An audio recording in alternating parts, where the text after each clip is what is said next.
There's this frequency. I started noticing it a few years ago, and once you hear it, you can't unhear it. Some people are tuned in, most aren't. You can tell immediately when someone's receiving the signal. They walk into a room and the whole energy shifts, not because of what they say or do, but because of how present they are. Like they're operating on a different wavelength. I've been on a lot of sets, met a lot of people, actors, directors, crew members, strangers on the street. And there's something some people have that others don't. This quality of being here, really here. And when they're around, kindness just happens. It's automatic.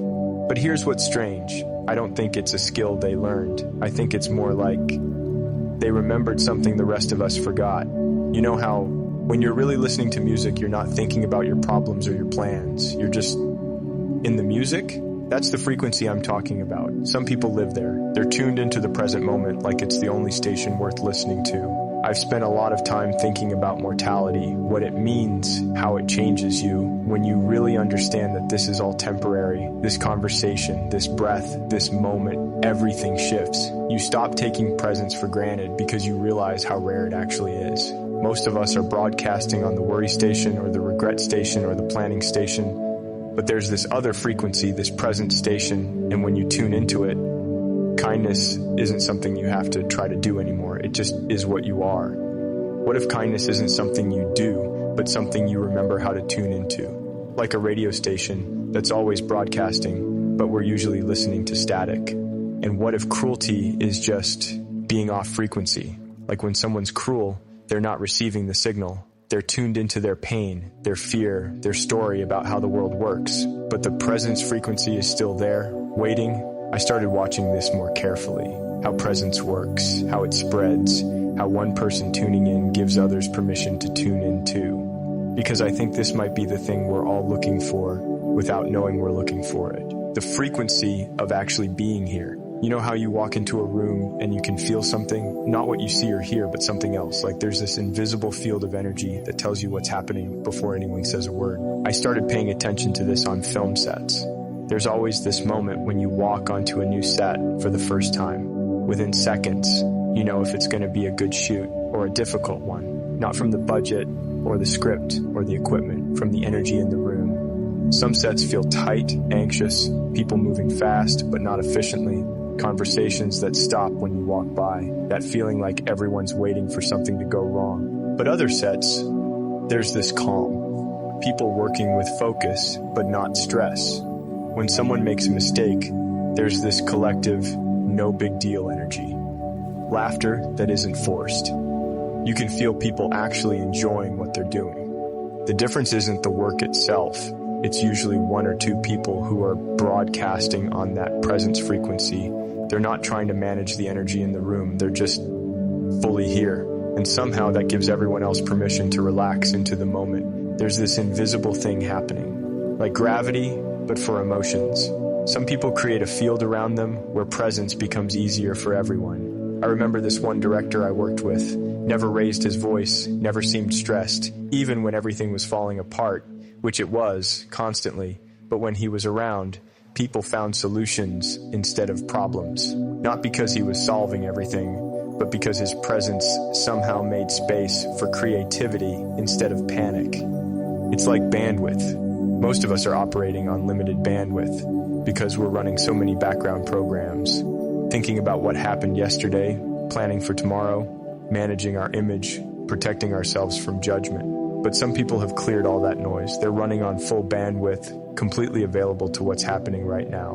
And when you're around someone like that, you can feel your own bandwidth opening up, like their presence is contagious. I started wondering if I had this quality. Could I tune into that frequency? Was it something you're born with or something you develop? So I started experimenting on sets and conversations, just walking down the street. What happens when I stop thinking about what I'm going to say next and just listen? What happens when I stop managing how I'm coming across and just show up? And I discovered something interesting. When I'm fully present, when I'm tuned into that frequency, kindness isn't something I have to remember to do. It's automatic. Like when you're really listening to someone, really hearing them, your natural response is compassion. Maybe kindness isn't an action at all. Maybe it's just what happens when you're fully here, fully available to what's in front of you. But here's the weird part. But here's the weird part. What if time isn't linear, at least not for healing? I mean, physics tells us time is relative, right? Einstein showed us that time bends, stretches, moves differently depending on where you are and how fast you're going. Maybe compassion operates outside normal time too. I've noticed something strange about kindness. Sometimes when someone's genuinely present with you, when they really see you, it doesn't just help in that moment. It somehow changes your relationship to things that already happened. When I've lost people I love, there's this weight that comes with it. Not just the sadness, but all these moments that replay in your mind. Things you wish you'd said, times you weren't as present as you could have been. The past becomes this heavy thing you carry around. But then someone shows up for you, really shows up. They're not trying to fix anything or explain anything away. They're just there, present. And something shifts, not just about the future, but about the past. It's like their presence now changes the meaning of what happened before. The facts don't change, but the story changes. Those moments when you weren't fully present, when you were distracted or worried or just not tuned in, somehow they'll become less important than the love that was there underneath it all. Like you're healing something that already happened by being present now. Maybe every time we choose presence over reactivity, we're sending kindness backwards through time. I know that sounds crazy, but stay with me. Think about it. When someone's cruel to you, it doesn't just hurt in the moment. It changes how you remember other interactions, how you interpret past events. Cruelty ripples backwards, making you question things that felt safe before, but presence does the opposite. When someone's genuinely kind to you, when they really see you, it ripples backwards too. Suddenly, those past moments when you felt unseen or misunderstood, they feel less significant. Like the kindness you're receiving now was always there, you just couldn't access it before. What if all those moments of suffering in the past are being healed by someone being present right now? Not just for you, but for everyone. Like there's this web of connection that operates outside linear time, and every act of genuine presence sends healing backwards through the whole network. Maybe that's why presence feels so powerful. You're not just changing the current moment, you're somehow healing the past and opening up the future. I don't know if that's actually how it works, but I know how it feels. When someone's really present with you, time does something different. The past feels lighter, the future feels more possible. Actually, that's not quite right either. It's more like we're all walking around with the same hurt, just in different shapes. And I've been thinking about this for a while. When you start digging into your own pain, really examining it instead of just carrying it around, you realize something. This isn't just my pain. This is human pain. The fear of not being enough, of being alone, of not mattering. The ache of feeling unseen, misunderstood, disconnected. It's like archaeology. You think you're uncovering something personal, something unique to your story, but the deeper you dig, the more you realize you're uncovering something universal, something that connects you to everyone who's ever lived. When you've really looked at your own suffering, not avoided it or explained it away, but actually sat with it and examined it, you start recognizing it everywhere. In the person who cut you off in traffic, in the co-worker who takes credit for your work, in the friend who always makes everything about themselves. That person being cruel, they're operating from the same wound you have. The same fear, the same sense of not being enough. They're just expressing it differently. Maybe they learned that the best defense is a good offense. Maybe they learned that if you hurt people first, they can't hurt you. But underneath all that defensive behavior is the same basic hurt that you carry, the same longing to be seen, to be valued, to be safe. And once you really understand this, something weird happens. Empathy becomes automatic. It's not a choice anymore. You see someone being difficult, being cruel, being impossible, and instead of reacting to the behavior, you see the hurt underneath. And when you can see the hurt underneath, how can you add to it? It's like once you know everyone's carrying the same basic pain, cruelty becomes, impossible, or at least it stops making sense. It's like being mean to someone because they have the same disease you have. When I see someone acting out, being harsh or cold or dismissive, I can feel the pain that's driving it. Not because I'm psychic or anything, but because I felt that same pain. We all have. And when you recognize your own hurt in someone else, your natural response isn't to punish them for it. Maybe that's too simple. Maybe some people are just, wired differently. But in my experience, cruelty usually comes from a place of pain. And once you really understand that, once you've done the archaeology on your own suffering and recognized it as universal human suffering, responding with more pain stops making sense.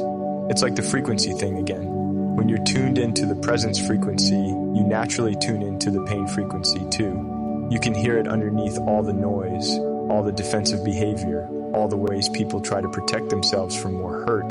There's something else I've noticed.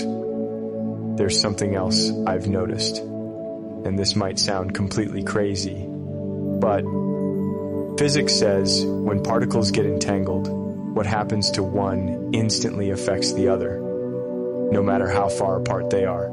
Einstein called it spooky action at a distance. What if consciousness works the same way? And I'm not saying I understand quantum physics. I don't.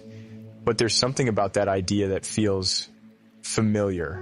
Like maybe we're all entangled at some level we can't see or measure. When you do the work on yourself, when you really face your own pain and start healing it, something changes. Not just for you, but I don't know how to explain this without sounding like I'm making things up, but it feels like you're healing it for everyone. Maybe when you stop running from your own suffering and start being present with it, you're somehow making it easier for other people to be present with theirs. Like there's less resistance in the field. I don't know if that's actually true, but it feels true. Like we're all connected at some level we can't see. And when one person does the work, it creates space for others to do the work too. I've seen this happen. One person in a room gets really present, really here, stops defending, and starts just being. And you can feel the whole energy shift. Other people start relaxing. Conversations get more real. People stop performing and start connecting. Their presence gives other people permission to be present. But why does that work? How does that work? Maybe it's because presence is contagious. When someone's operating on that frequency, broadcasting from that place of just being here, it reminds everyone else that it's possible. Like they're demonstrating a way of being that we all remember but usually forget. Or maybe it's more than that. Maybe when you heal something in yourself, you're literally healing it in the collective unconscious, like Jung talked about, this shared space where all our pain and all our healing lives. I think about the people who've been present with me during difficult times. They didn't fix anything or solve anything. They just stayed present while I was falling apart. And somehow their ability to be present with my pain made it possible for me to be present with it too. And now when I'm with someone who's suffering, I can stay present in a way I couldn't before. Not because I learned a technique, but because someone else's presence taught me that it's possible to be present with pain without being overwhelmed by it. Maybe that's how healing spreads. One person learns to be present with suffering, and that makes it easier for the next person, and the next person, until this thing that felt impossible becomes, well, still difficult, but possible. I think it has something to do with actually, maybe I'm overcomplicating this. Maybe kindness is just what happens when you're really here. Not thinking about the past, not worried about the future, just present. When you're fully present, you can't be cruel. Try it right now. Be completely here in this moment, fully aware of where you are, what you're feeling, what's actually happening. And from that place, try to be mean to someone. It's impossible. Your natural response when you're fully present is compassion. Not because you're trying to be good or because someone taught you to be kind, but because presence and cruelty can't exist in the same space. Cruelty requires distance. You have to be disconnected from the present moment to hurt someone. You have to be lost in your story, your pain, your fear, your need to protect yourself. But when you're really here, when you're tuned into the frequency of this moment, kindness isn't something you do. It's something you are. Some people seem naturally tuned in. You meet them, and within minutes you feel like you can breathe deeper, like you can be more yourself. Others, the signal's there, it's always there, but they're not receiving it. Too much static from thinking, planning, defending, performing, and I'm definitely still learning how to tune in myself. There are days when I'm completely lost in my head, running programs from the past, projecting into the future, missing what's right in front of me, missing the frequency entirely. But when you catch it, when you find that signal, everything changes. Not in some dramatic way, but in this quiet, fundamental way. You stop needing to protect yourself so much because you're not carrying around all this extra weight from yesterday and tomorrow. You can actually see the person in front of you instead of seeing your projection of them. And from that place, kindness is effortless. It's like asking why water flows downhill. That's just what it does when there's nothing blocking it. Maybe the whole thing is simpler than I'm making it. Maybe it's not about quantum entanglement, or time travel, or archaeology. Maybe it's just about learning to be here, really here, and trusting that when you are, the right response will emerge naturally. Actually, maybe I'm overthinking this. I could be wrong about all of this. Maybe it's not frequency or quantum anything. Maybe I'm just making connections that aren't there. Maybe I'm taking my own experience and creating some elaborate theory around it that sounds more profound than it actually is. I mean, who am I to talk about the physics of consciousness? I'm an actor. I pretend to be other people for a living. Maybe this whole thing about presence and kindness and frequencies is just, I don't know, wishful thinking. But here's what I know from experience, what I've actually lived through. When I'm present, really present, not lost in my thoughts or my plans or my fears, kindness just happens. I don't have to think about it or force it or remember to do it. It's automatic, like breathing. And when I'm not present, when I'm lost in my head, replaying old conversations or rehearsing future ones, reacting from old wounds or defending against imaginary threats, that's when I'm capable of causing harm. That's when I miss what someone actually needs from me. That's when I respond to my story about them instead of responding to them. So maybe it's not about quantum entanglement or time travel or any of the complex stuff I've been talking about. Maybe it's just about learning to be here, really here, present to what's actually happening instead of lost in the story about what's happening. When you're present, you naturally respond with compassion because you can actually see what's in front of you. When you're not present, you're responding to shadows, to projections, to your own unhealed stuff. So maybe it's not about forcing kindness or trying to be good or working on yourself in some complicated way. Maybe it's just about being here, really being here, and trusting that when you are, the right response will emerge. Maybe presence is the thing, the only thing. Everything else, all the frequency talk and the physics metaphors, maybe that's just decoration. Which brings me to nothing really. I don't have some big answer or system or program you should follow. I don't have the secret to kindness or the solution to cruelty or any of that.